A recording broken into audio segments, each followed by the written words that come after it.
Jody Mayer. I am the Learning and Development Specialist here at Sacramento Steps Forward, for those new to us.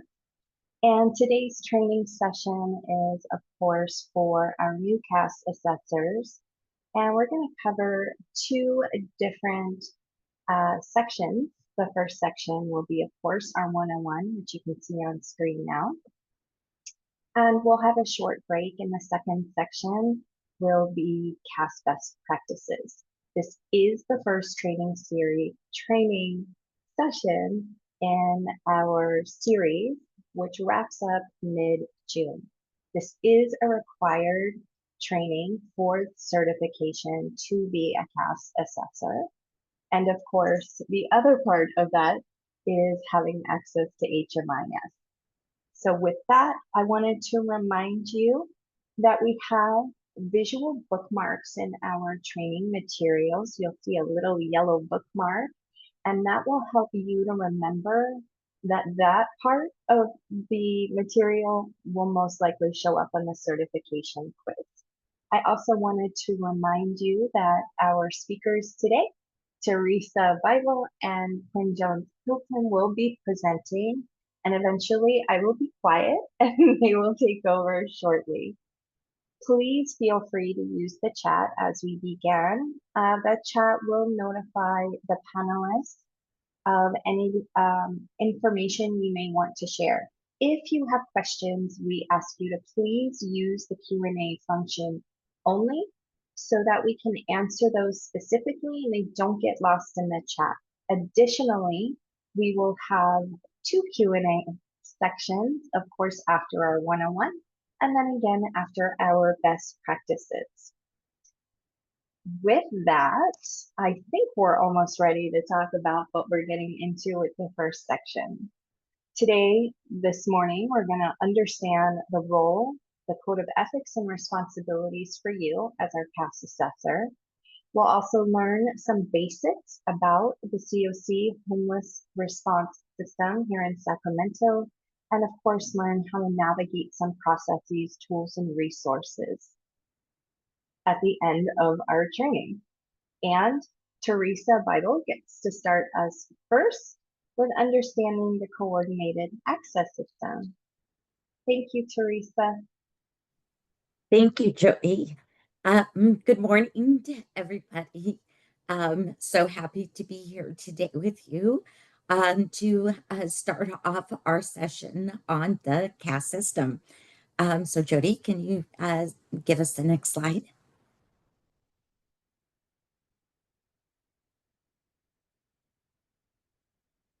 All right, so what is CAS? CAS is fairly new here to our community. It was actually a network that was designed to match people that are experiencing homelessness with shelter, housing, and other service options. CAS is directed and helps connect people with the highest needs to housing and to support service as quickly as possible. Next slide.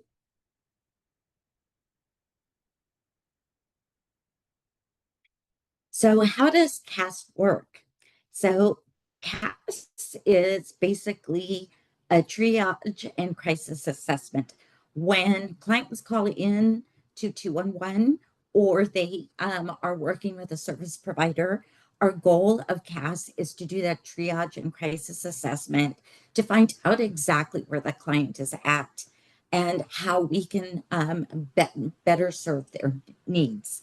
So basically what we do is an initial assessment of service need.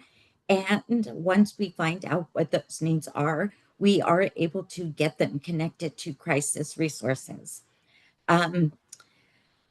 Unfortunately, our shelter space is limited.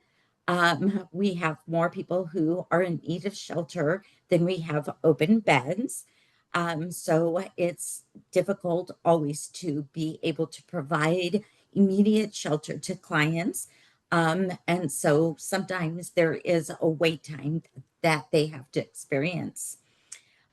We do prioritize and we do take those extremely vulnerable households as our first prioritizations. Um, what we also do too is housing problems solving housing assessments. Sometimes our clients aren't necessarily in need of shelter. Perhaps they're in need of rental assistance. They found a place to live. Now they just need some help in being able to get into that house or apartment. Or sometimes they may find themselves in an eviction situation. So our housing problem solving housing assessment helps us have those types of conversations with our clients, and also to find out what other resources do they have in their pocket that we might be able to use before we dig into housing problem solving funds. What these funds do is help support with rapid exit or prevention from homelessness through a one-time financial assistance. Um, we also do complete those housing assessments and develop housing goals to identify pathways out of homelessness. Sometimes, if you get a client to build some trust with you, they're able to take a deep breath and look at the different resources that they might have within their own pockets. And therefore, we don't have to resort to the housing problem solving funds. Next slide.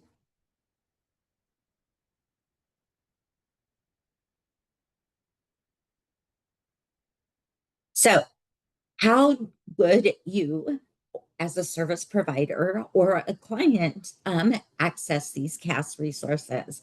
So, what we would ask for you to do is call 211 and press 8. Please, please, please remember to press 8. When you press 8, you go into a different part of 211, and those specialists who answer those phone calls are trained, especially in CAS resources. So they're going to have much more clear, concise information than if you just call 211 and get their get their general specialist. These specialists are available 24 hours a day, 7 days a week, and 365 days out of the year. So they work lots of long hours, don't get holidays off. So our hats go off to 211 and all of those specialists there. Currently, what we're working on to be able to provide our providers and our clients are actual physical access points. Maybe a client doesn't have a phone, but they're able to walk over to a physical access point and meet with somebody and get services and get connected to resources. So it's something that CAS is actively working on. And we are also working on a virtual app for our youth. Sometimes our youth feel much more comfortable using an app as opposed to coming in person. And so we want to be able to provide that extra resource to them. So, who are our CAS assessors?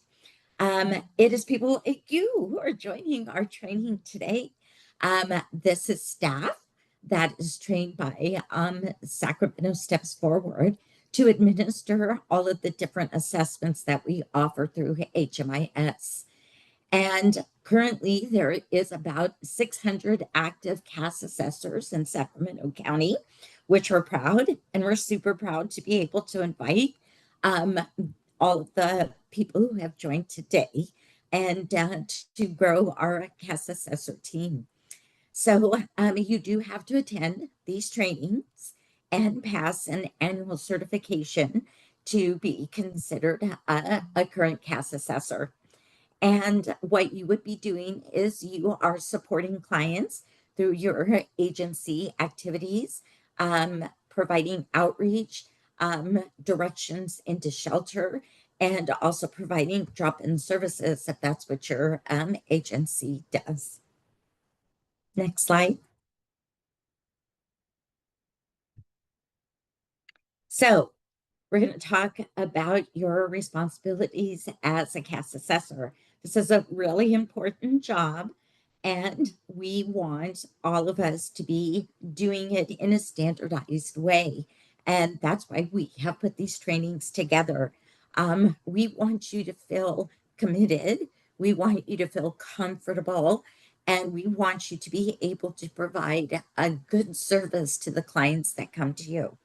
So, um, our first um, our first responsibility is we are going to ask you as a CAS assessor to please read each question as written without omitting or adding questions when you are doing that CAS assessment.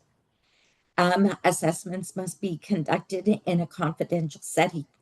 Some of the questions that we ask in the assessment are personal and can be triggering.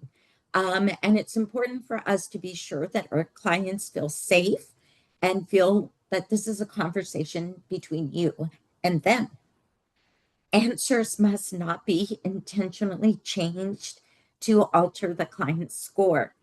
Um, that is how we prioritize clients, is based on their assessments and how they answer the questions. So we are going to ask that you please do not change the answers to change that score. A client's answers should not change after the assessment has been completed. If a client's situation changes significantly, then a new assessment should be conducted to ensure their responses accurately reflect their current circumstances. We know for our clients, day to day, their situation may change. And so sometimes we may have to do another assessment because the change has been so great. So keep that in mind. And it is okay for us to do a new assessment if there has been a big change in that client's life or situation. If a client has difficulty understanding the questions, offer reasonable accommodations to ensure that they can fully participate and provide accurate responses. Sometimes there could be language barriers. Sometimes you may have somebody who might have to use sign language. We want to be sure that we're offering them a translator or somebody who can, translate for them or sign for them, because we absolutely want to be sure that we respect their answers and that we are answering all those assessments um, as true as possible. Next slide.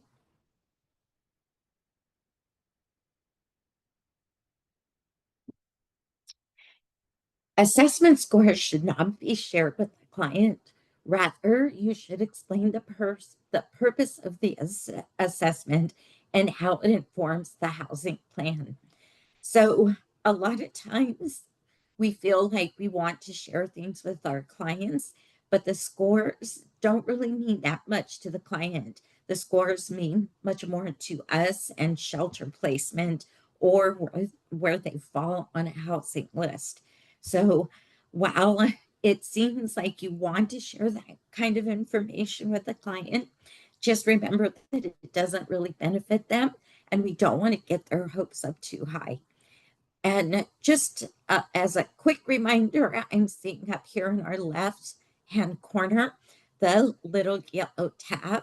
So just as Jody spoke earlier, these questions may be on the pop quiz. So important to take note of the proper answers. So we also do not want you to guarantee specific housing timeframes or make definitive promises regarding housing availability. Again, you want to build trust with your clients. And one of the things that we don't want to do is, you know, lose that trust. We want the clients to believe in what we're able to do for them, but we don't want to guarantee or make any promises. If you suspect an issue with the assessment record, let's just say, for example, the score appears too low based on the responses, etc., please report this discrepancy to CAS or HMIS staff for further review. It's important that we catch this because we don't want this to um, reflect on the client's assessment and keep them from getting housed or sheltered. Next slide. We would like for you as CAS assessors to build on these code of ethics. Again, I'm seeing the little yellow tab. These questions may or may not be on the quiz, so pay a special attention. What we would like for you as part of your ethics is to build your trauma-informed care and motivational interviewing skills. There's lots of trainings that we offer, but you can also find trainings online to teach you how to build these type of skills. They're super important, especially with the clients that we work with. It's important that we are respectful and that we understand the crisis that our clients might be in that we serve. Make sure that you have commitment to professional development. You want to, as CAS assessors, as people who work with a varied population, that your professional development is always increasing, that you're learning so that you can give the best possible service to the clients that you serve. We would like for you to help clients understand the purpose, use, and potential outcomes of the assessment. There is definitely a great benefit to the assessments that we do that helps us know what their needs are. And it also helps us determine which resources those clients need to be connected to. Please, please, please treat all your clients equally, respectfully, and fairly. We may not always see eye to eye with the clients that we work with, but it's important that we respect them and we not be judgmental. We treat them fairly and respectfully. Do not disclose any potential conflicts of interest. And please do not discriminate based on race, color, religion, national origin, ancestry, disability, age, sex, or sexual orientation. Our clients that come to us for help come from different walks of life, and we, as assessors, should be professional in the services that we render to them. Next slide.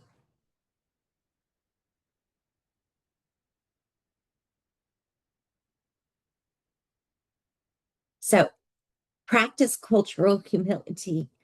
Put yourself in that client's shoes and think about how you would want to be served and treated.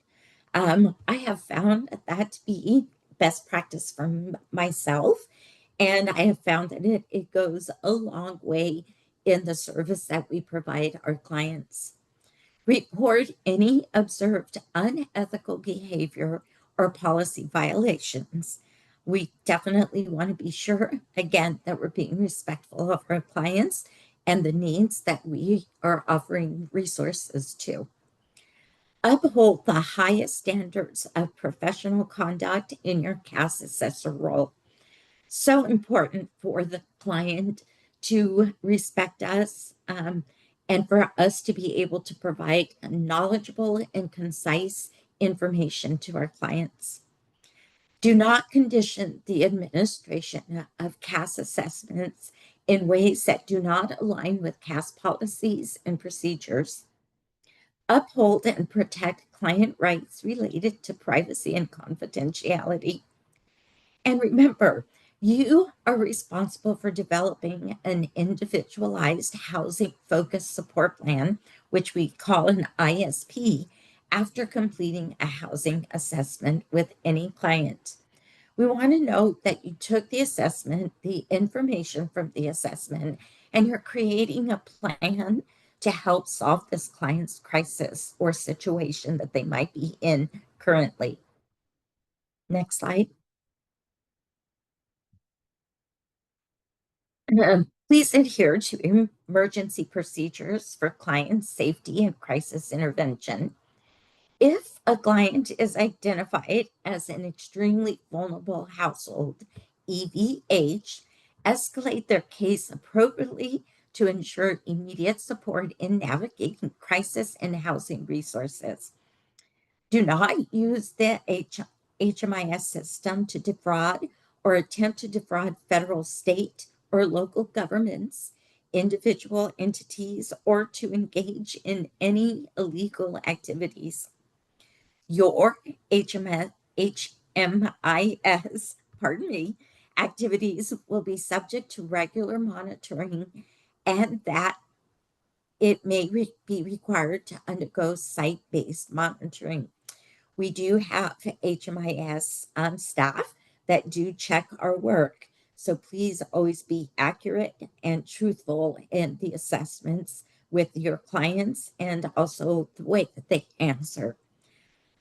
Please be open to feedback and also be supportive in helping your clients submitting any grievances, whether that be housing or shelter or even a staff grievance. Next slide, please. So, pop quiz. We're going to ask that you drop your answers in the chat. So our first question is it okay to skip the individualized housing focused support plan, the ISP, when you are completing an assessment? I'm seeing some good answers. Excellent. You guys were listening. Yay. What a great group of assessors. All right. And number 2, you are responsible for asking the questions exactly as they are written on all the assessments. Great answers. Perfect. You guys are on your way to becoming great CAS assessors. We appreciate that so much. All right. We'll move on to our next slide.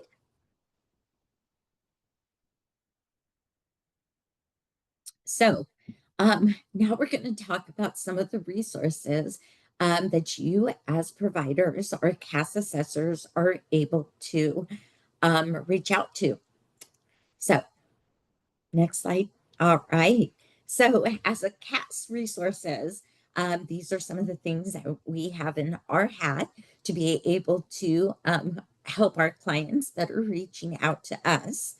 We do currently in the CAS system, we do have 15 emergency shelters. And within those 15 different shelters, there are 1,000 different units. Different shelters are set up differently, so we don't like to say available beds because sometimes there's more than one bed in a shelter space. So we like to call them units. We currently do have family shelters. We do have individual shelters, and we do have specific shelters for our youth. And by youth, we consider those between the ages of 18 to 24. We do also, through CAS, offer housing problems and solving. This is a financial assistance to support in acquiring market rate housing for our clients that are unhoused. And these funds also help pay for eviction avoidance. So we can help pay for first month and a security deposit if an unhoused person was able to locate a unit to move into. And we can also help with that eviction avoidance to help keep them housed so that they don't become unhoused. We do provide limited case management. This is short-term case management or bridge case management till a client gets into shelter or actually finds their own housing unit. We can provide sustained or long-term case management. Currently, this is in development. It is a need that we hear from so many clients and from so many providers. So that is something that the CAS part of Sacramento Steps Forward is working on, and hopefully we'll be able to will something out here in the near future. CAS also provides housing supports. Um, we can provide housing navigation, which requires rental subsidy and or client income. So if a client has a voucher or has an income and they're able to prove that they can sustain their rents, then we can help provide housing navigation to get them housed. We also provide rapid rehousing, permanent supportive housing, and other permanent housing. Next slide, please. 211 is a very, very big partner with CAS. And as CAS assessors, you will find yourself um, using 211. Remember to press 8. And we are super lucky to have this partnership with 211. They do have a flyer that if you are in need, you can reach out to us and we can make sure that you get copies of these flyers. Currently, they are available in 6 different languages: Arabic, Cantonese, Hmong, Russian, Spanish, and Vietnamese. And my understanding is that this is continuous development. So as the need comes up, we will definitely be providing this flyer in other languages. Next slide, please. So shelter. Uh, shelter. Everybody wants shelter. Shelter is for our clients that are experiencing homelessness tonight. They could be clients that are sleeping outside. They could be clients that are in a motel that is currently being paid for an organization. Sometimes they might be in what we call a weather respite center, or they could be staying with friends or family. Um, these clients would be candidates for shelter. Um, Sometimes our shelters do have specific rules about who can be allowed into that specific shelter. Um, some of those rules could be that a client cannot be a 290, or if they have children, some of our shelters don't accept children. All of this 211 has a list of. So when you are calling, or if a client is calling and they're doing an assessment for shelter, these are all questions on the assessment. So our 211 staff know which shelters our clients are eligible for. We do prioritize our extremely vulnerable households, and we do sometimes have to prioritize specific um, geographic preferences. Some shelters have a contract with the community that they are in, that they have to take from the local zip code of that specific area first. Once they have serviced all of those clients that might be in need in that specific geographic area, then they are able to open it up to other unhoused clients that are outside of that specific geographical guidelines. So 211 has a lot of work. They spend a lot of time trying to make sure that they meet all of these requirements, all of these prioritizations. And so again, our hats go off to 211 and the work that they do for our clients, our agencies, and our community. Um, there is often a wait list for our shelters. Um, it is difficult for clients to get into shelter quickly. We know that, we hear that. And, you know, as a community, we are working hard to open up different types of shelters to meet the needs of our community. Um, Problem solving services.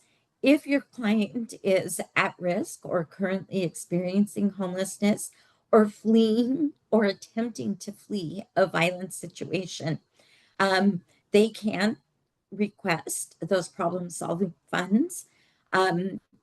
If they are seeking financial assistance, the support must resolve their housing crisis. So we look at the applications. We want to be sure that if we're offering these funds to the clients, that this is going to immediately resolve their housing crisis. That is the goal of problem solving funds. We prioritize, obviously, clients with eviction notices. What we hate to see in our community is clients that do have housing and are potentially going to lose it because we know how difficult housing is to come by. So if we can do anything to help our community, we want to help those clients stay housed. And so we do give prioritization with our funds to those clients with eviction notices. Our COC housing rental subsidies are also available as a resource. Depending on the type of program and the at risk of or currently experiencing homelessness, fleeing or attempting to flee a violent situation. Again, we prioritize those clients who can qualify for these COC subsidies based on their vulnerable households, um, if they have high housing barriers, or if they have a long length of time of being homeless. Housing navigation. If a client is at risk or currently experiencing homelessness, fleeing or attempting to flee a violent situation, or if they are LEAP eligible, if they have a voucher or a rental subsidy. Clients who are already working with a case manager and do have rental subsidy, we do prioritize those clients to help them with that housing navigation. Next slide.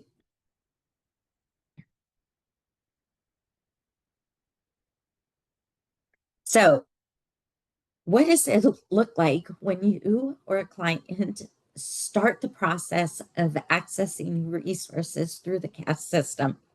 So you are going to assess and support the clients to assess resources and housing. Hopefully, you will be able to call 211, press 8. I'm always going to stress to press 8. And 211 is going to triage and refer those eligible households to the different crisis resources. 211 will also ask our clients, if those who are waiting for shelter, if they want to be connected to a CAN team, support person. So CAN team, CAN stands for Coordinated Access Navigators. This is a team that we contract with First Step communities that are available to work with clients until those clients get into housing or into the specific shelter that they are requesting. These CAN team support staff are trained. They are able to provide tons of resources for clients, and they have been very successful in keeping support with that client and making sure that the client gets into shelter. Once the client gets into shelter, then the shelters will complete the intake and make a plan for housing stability. And also, those shelters have case managers who attend our case conferencing. And hopefully, we can get those clients that are in shelter moved on to permanent housing. Next slide.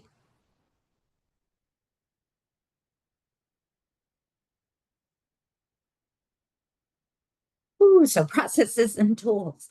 So we do work with what is called the extremely vulnerable household. Once you do an assessment, any individual that scores 6+ or more, or a family that is scoring 10+ or more, is automatically considered extremely vulnerable. Those clients will be prioritized if we have a current opening, a current unit open, available in any of our shelters that the individual or family qualifies for, they will be placed in that specific unit over any other client based on their vulnerability. There is a backline that CAS assessors can call that goes straight to 211.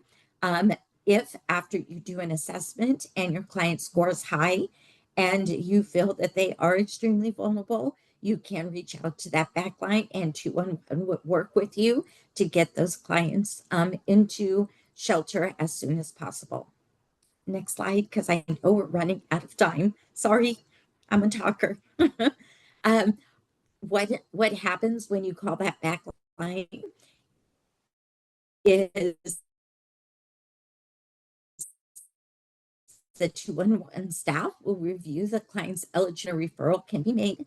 If the client is unable to be placed into an emergency shelter, the crisis referral staff will explore different options until a shelter intake appointment can take place. Once the client is connected to an emergency shelter, case management staff will support them into getting dock ready for COC housing options. And EVH clients will be prioritized for COC housing options, such as rapid rehousing and permanent supportive housing. Next slide, please. So, to join CAS, there are different CAS committees. The specific CAS committee meets the second Thursday of the month, and they oversee the design and implementation of our local CAS system. We also have CAS office hours that you can hop onto Mondays from 2:30 to 3:30. You can also email CAS at sackstepsforward.org for any questions you may have. Super proud of the Frontline Learning Collaborative. This is a group of case managers and frontline staff that meet on the fourth Thursday of each month. And we provide resources and we provide guest speakers to bring awareness to the different types of homeless services. I help facilitate that meeting, and it's a super important and very informative meeting. So if you're able to attend, please come. And also, if you are a case manager, we ask that you please join our case conferencing. It is an action-oriented program that helps improve coordination amongst the homeless service providers to help the clients transition into housing swiftly. So those are different ways to join CAS. So you can join HMIS and sign up to be a CAS assessor. We can provide you with the access request form. You can join our mailing list at info@sackstepsforward.org. You can get trained in housing problem solving. That's the funds that helps clients get housed or keep them from eviction. And for any CAS specific questions or grievances, you can email us at cas@sackstepsforward.org.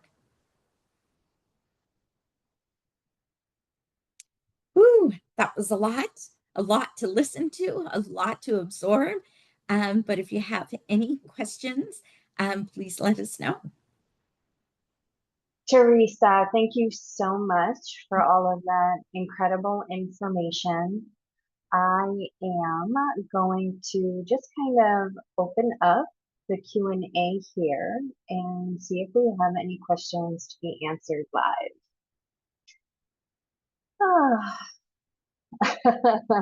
Thanks, Nina.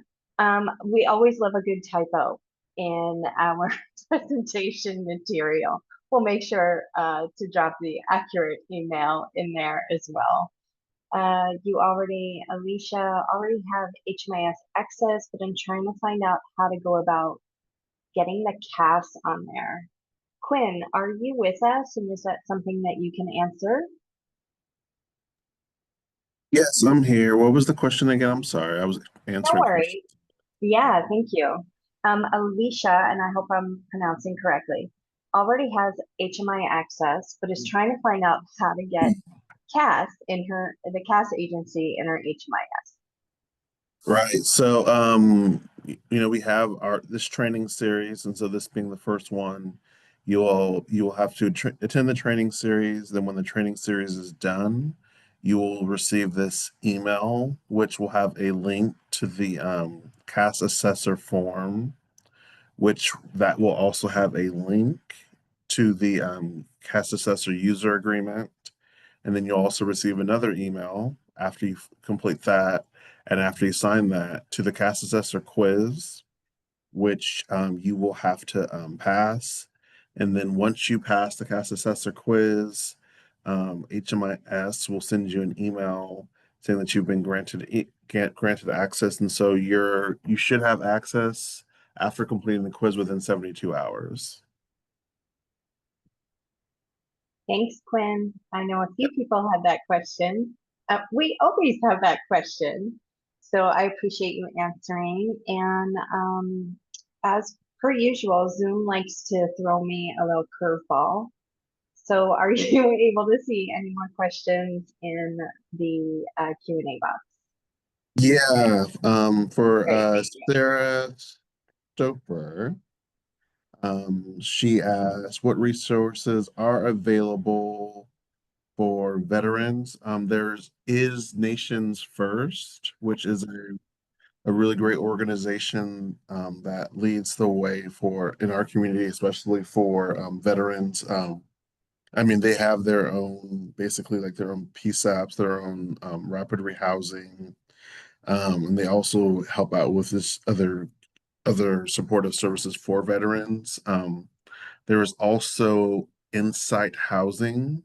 I believe they're also a veterans organization. And so those two about Vet 2 are also 290.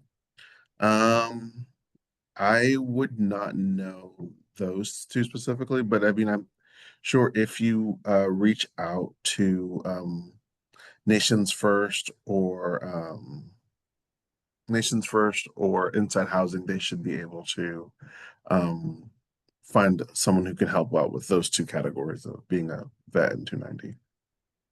Thank you, Quinn. I appreciate it. Nations Finest, sorry. Thank you. Yeah. I'm also going to give a little plug to the housing problem solving training that is coming up. You can see, I just pulled up, you can see the registration link is here, and you will get that link in your thank you for attending email. The housing problem solving training is incredible because what we have developed throughout the recurring training that happens quarterly right now is there's a component in the training where we put up these big um, giant sheets on the wall, and the organizations that attend, that's like your agencies, will put their agency name and write down all the services on there. And then you, as the CAS assessor who is in that particular training, you'll take a picture of it. You'll have the list of the agency names, the providers, their numbers, like an actual person to talk to, as well as the services that their agencies provide. It's an incredibly wonderful training, and I'm so sorry to say that June is full, but we do have September and November open. I also want to be mindful of our time. It is currently 10:45. We will take 5-minute break and then return at 10:50. In the interim, while you're taking your bio break, if you want to drop a question in the Q&A, we would love it. And we'll see you soon.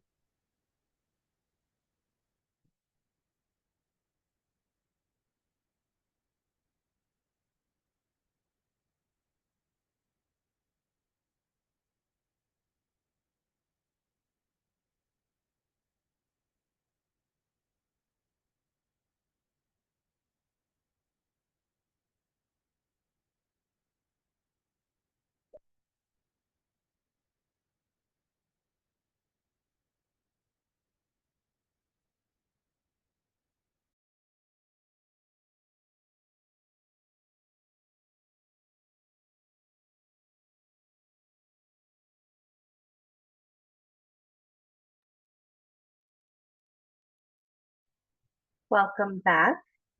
Hoping that that 5-minute break was good, good enough for you. If you are just joining us, welcome. My name is Jody. I am the Learning and Development Specialist here with Sacramento Steps Forward. We are going to move forward into this first of our CAS Assessor training series. We're now going to talk best practices with Quinn. And I do want to remind you, this training is being recorded. You will get a copy of all of the slides via a link and a thank you email. Additionally, in that thank you email will be that housing problem solving training registration link for September and November. I will remind you again to please use the Q&A box exclusively for any questions you may have. You are welcome to drop your agency name and of course your name as well in the chat. Feel free to use the emojis. We actually really like them here, and I forgot to mention those before, so feel free to use those. And with that, I will move into what comes next. So in our best practices session with Quinn, we will be talking about exclusively the housing conversation tool, which is one of the main assessments that is completed that has replaced our VI SPDAT and is a trauma-informed, wonderful, wonderful tool to use. You'll also learn applying best practices for assessments and planning, as well as ensuring compliance and effective data management. And that was something that Teresa introduced in the last section. And I wanted to jump in and remind you all, but capturing accurate data as a new CAS assessor is just as important as finding that resource for your client. And the compliance and data management part of what Sacramento Steps Forward does really informs the way that funding is allocated and what programs, what trainings we provide you, our CAS assessors. So we'll talk more about data management next week in our HMIS and ISP training. And with that, I'll stop talking and turn it over to Quinn. Thanks, Quinn. Thank you, Jody. I really appreciate it. And so we're going to kind of just go over first just understanding the housing conversation tool. Go to the next slide, please. And so the VSPDAT replacement, the VSPDAT was known to just promote racial disparities. And so we formed a work group, and this was individuals with lived expertise, as well as members of the Racial Equity Committee and various other community partners. And we wanted to develop an alternative tool. Mainly our goal was to look at the questions on the VSPDAT and mainly keep the questions that were connected to eligibility, housing eligibility, as well as housing barriers, and most importantly, looking at the individual client's vulnerability. And so being able to determine all those and rewording, rephrasing, and removing questions.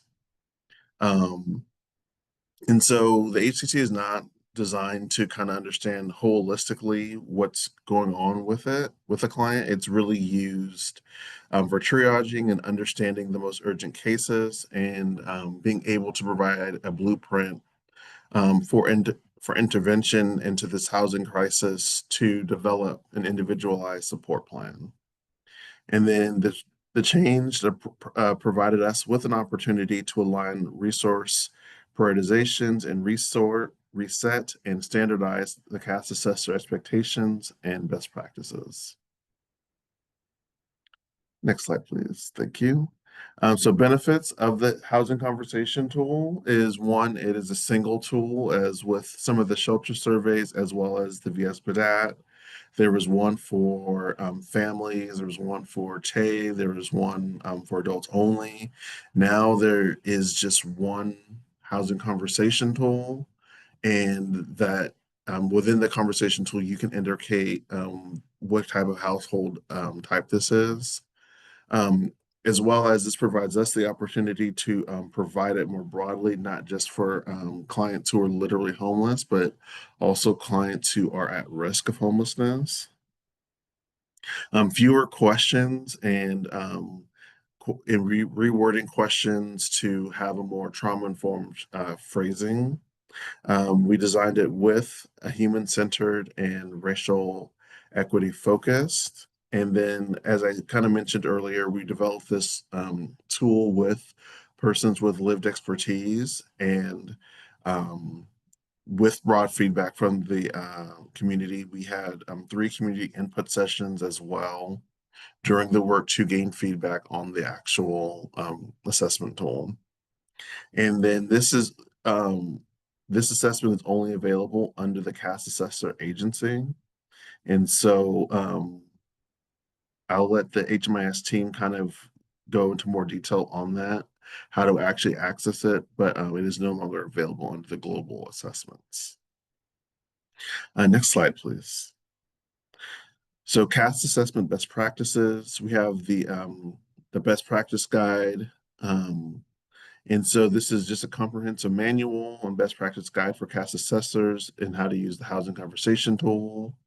And this is going to cover a lot of the information that we're kind of going over in broad strokes. This covers it in a lot of detail. This is really intended for new staff, especially who are just coming into this industry that we're all doing. And so this is a good resource guide for them, an appendix, and as well as to find appropriate resources and services. Next slide, please. So the CAS assessment summary. So there's 3 primary CAS assessments. The crisis assessment, which is for shelter, PSAPs, and case management services. Housing conversation tool, which is for CAS participating housing programs. So this is the housing conversation tool is the main referral assessment for CAS participating housing programs. And then the individualized service plan and case conferencing tool. This is for developing and providing updates on housing related goals and activities. Next slide, please. So the crisis assessment of the major changes is that it replaces the shelter survey, and like the housing conversation tool, it is just one assessment. It's a singular assessment. There's not a crisis assessment for family and TAY and adults only. And then it can assist in determining. It's like a pre-screening for PSAP eligibility. And then it's just used to it's used especially for by 211, but for you as well. If you already have access to, if you're already a PSAP provider, you don't have to use the crisis assessment. However, but if you are a CAS assessor and you want to get a client into a PSAP provider, the crisis assessment would be one of the referral points.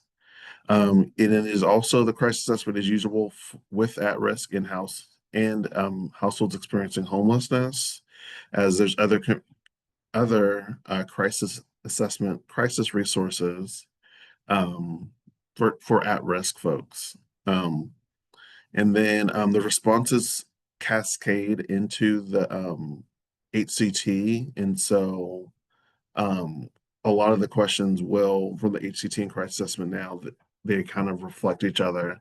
So when you're going it over with clients again, you can just kind of reiterate instead of having to kind of completely go over all the same questions over again. You can kind of just prompt them and ask them if this is still applicable. Next slide. Crisis assessment details. And so the CAS assessors are the only ones who have access to it. So you have to be a CAS assessor. What information is captured? vulnerabilities, housing barriers, shelter eligibility, prevention service, pre-screening, and then other supportive services and case management services. When does it get completed? If a client is experiencing a housing crisis and expresses an interest in shelter, prevention services, or any other supportive services, then a crisis assessment would be appropriate. If a client is just saying, I'm just interested in housing, then you would just do an housing conversation tool. How is this assessment used? It is determined to use eligibility for shelter and supportive services, like as prevention, and as well as CalAIM resources as well. All right, next slide, please. How to administer CAS assessments. And it is through developing a rapport and trust through trauma-informed practices. It's supposed to be conducted with empathy, and it addresses the crises before conducting the HCT. Conducted in a safe and confidential environment. And then it's also just really important to really explain the purpose of the assessment and how it will be used. Because the more knowledgeable the client is, the more that they feel that they have power in making their decision. Do not guarantee housing or services, or, imply that there's going to be a timeline they should be expecting to receive services. And then escalate extremely vulnerable clients appropriately. One of the things that we also would like to just impart upon all our CAS assessments is that once a client is determined to be EVH, extremely vulnerable, we would like CAS assessors to make sure that they're also on the priority list once they complete the assessment, as well as make sure that they are doc ready and getting ready for PSH, because that is one of the biggest holdups, is that having a client who is ready, who is extremely vulnerable, but then if not all the documents are ready, that causes delays in the program. Next slide, please. So the housing conversation tool, this is just kind of a quick presentation. I'm not going to kind of go over everything, but just to kind of highlight just some of the questions. We do have these prompts now that just says that these questions are sensitive in nature. It may bring up past trauma for you and or your household, as well as the rephrasing of it is a little bit more, as we said, trauma informed. Next slide, please. And then history and information. We still ask, where do you sleep frequently? As well as just do you have 2 or 3 trusted contacts? That's for housing applications, because some housing especially market housing, will want you to at least have that. And then just the justice impacted. That's also an important one, because some housing that could be one of the main barriers. Physical health and mental health and other vulnerabilities. These 3 questions right here, have you experienced a physical health crisis within the last 3 months? Have you or anyone experienced a mental health crisis in the last 3 months? And do you have any long-term ongoing disabilities? Those 3 questions are also really important, that you get accurate, and that you also, as well as, make sure that the client understands what is being asked of them, and but also understanding that these are also really sensitive, and that you could be bringing up some past trauma. Next slide, please. And so then this is just asking about other services and current services. Are you currently in a mental health program? As well as the provider animal information. There's also another prompt about just arson and then sex offender registries, because these are going to be the two biggest barriers for a lot of our housing programs, especially on the family side.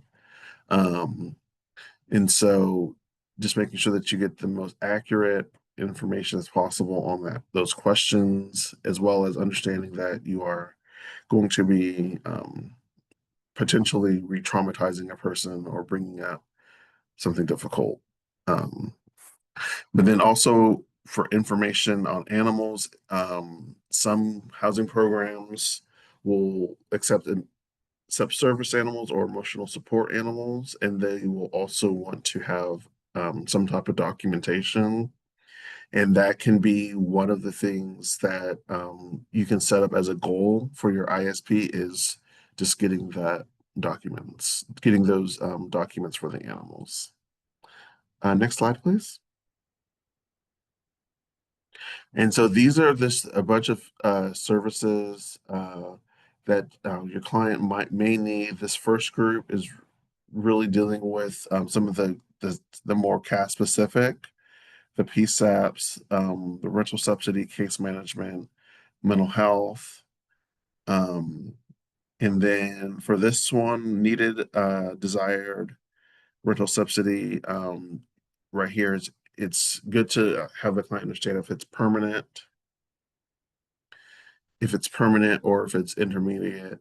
Case management as well. Those are different levels to those. And then the next group is just kind of basic needs for when you guys are doing outreach. If there's just any type of resources that your client's going to need. This will also help other outreach workers who are reviewing this, because then they'll have an understanding of what to bring if they are going to be engaging the client out in the field. Next slide, please.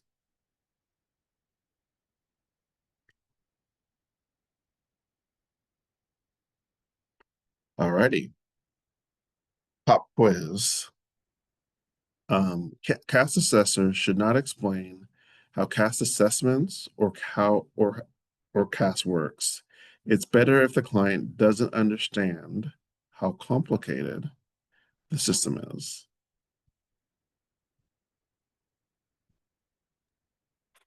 Hoping you can see the poll on screen. Excellent.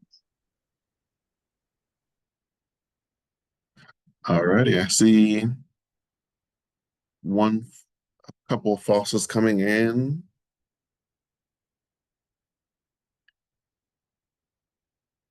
And I believe that is false. Definitely false. We definitely want the client to be well informed. It's also our job as assessors to make sure that the client is informed, and that is part of just the trauma-informed, human-centered approach, is having the client be engaged in actually making the decisions about their lives. So that is false.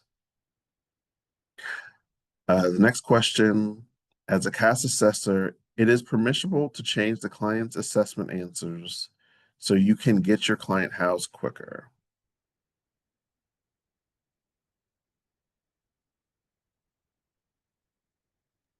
I'm going to keep an eye on those two who said true. Yeah, it is not true.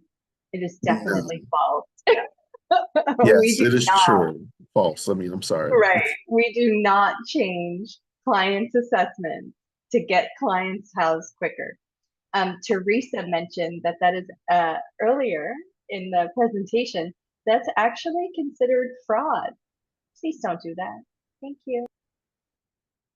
Yeah, and I think also you can potentially set your client up for failure, because if they get into a housing program or any other program based off of false information, and then when they do the intake and they confirm that the information is false, that can lead to a lot more harm than good. And so I understand that there's a lot of pressure, there's a need to want to get your clients into programs, but please do not change answers on assessments.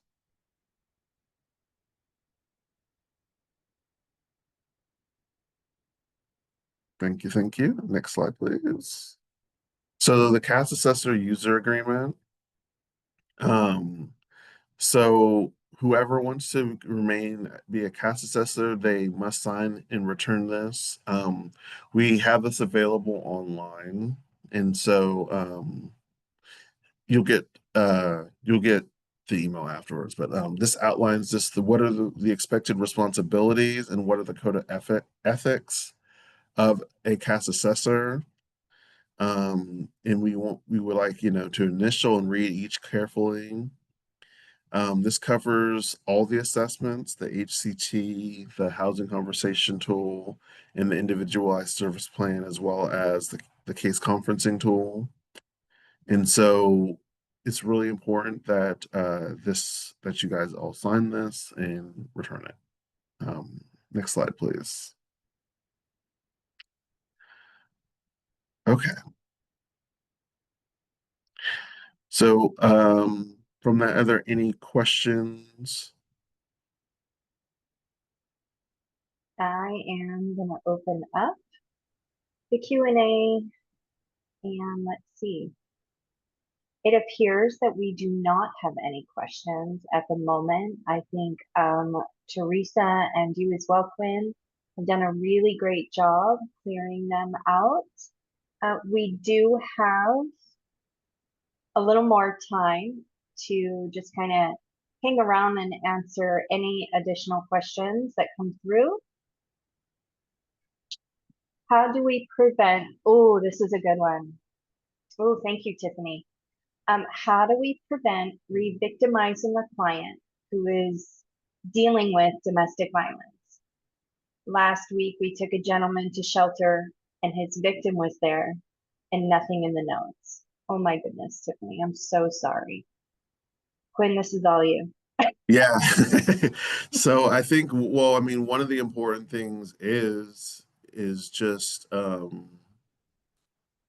is case notes, if there would have been case notes in both of the profiles of the survivor and the perpetrator, we would have been able to understand, okay, we now know that these two can't be in the same area. And I mean, and that's just really unfortunate. It's important to just have those communities, that communication. And so that's one of the great things about HMIS is that it does provide contacts, even when we are exiting someone from shelter, having contacts about when they can return to shelter and why they are being exited. It really helps 211 especially to when their prioritization and dealing with all these clients to be able to understand, okay, we cannot send this person back for intake to the shelter because they are not welcome.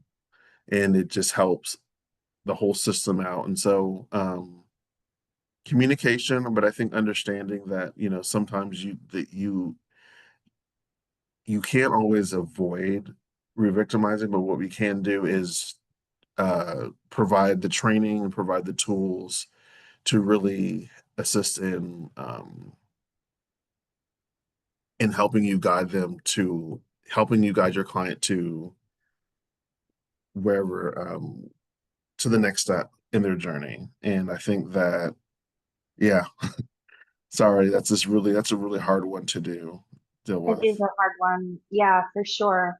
I think there's a couple of upcoming trainings that, given I'm making the assumption the majority of the folks, based on our first survey that are still with us on the call here, are fairly new as far as to CAS assessors, right? Becoming CAS assessor.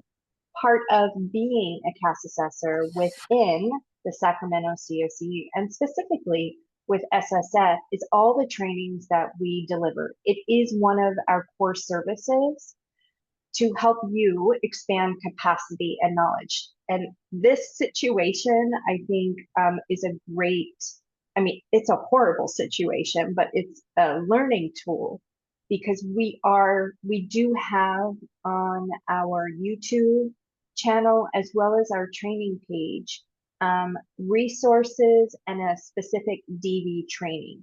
Later on this year, we're going to be delivering 2 specific DV, domestic violence survivor trainings with our SCAS team, which is the survivor CAS team. And that's coming up. I think we also covered some of that information in our document readiness training, which is part of this CAS Assessor training series. So you'll get some information there as well. And I'm hopeful that you present that question again when we do have our SCAS presenters. And that is our document readiness. I believe it is the 3rd training later this month. So next week is HMIS and ISP. And then after that is our document readiness training. And I'm going to add to that, we have a phenomenal training, trauma-informed training. And I say it's phenomenal because I've been a trauma educator for 15 years. So that's a big part of my background is in that training that's coming up. I believe it's the first week of June. But within that training is how to have these conversations in a way that does not re-traumatize clients. And I believe that that training will also help provide you the language and ways to ask difficult questions to hopefully prevent re-traumatizing and dealing with a really challenging situation like that. Thank you so much for asking that question. And it appears that we do not have any more questions at the moment. So I will encourage everyone and remind everyone, you will get links in a thank you email that will be coming later this week. It will include a link to this recording, as well as a link to this training, the slide decks for both the first, the 101, and the best practices.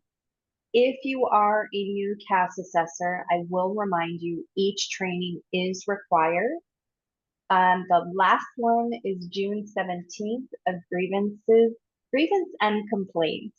After that, you will have, I believe it's a 90-day window, 90 days to complete the CAS Assessor certification quiz.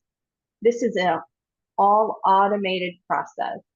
After you're done the training, you'll get a celebration email, congratulations. Within that email, we'll have all the links, the user agreement, that will be completed by a supervisor. Then you'll get another automated email. So we definitely have this system in place to support you so you won't miss anything. If you have any additional questions about this training or upcoming training, please use the trainings at sacstepsforward.org email. And that is it for me. Quinn, anything else you want to add?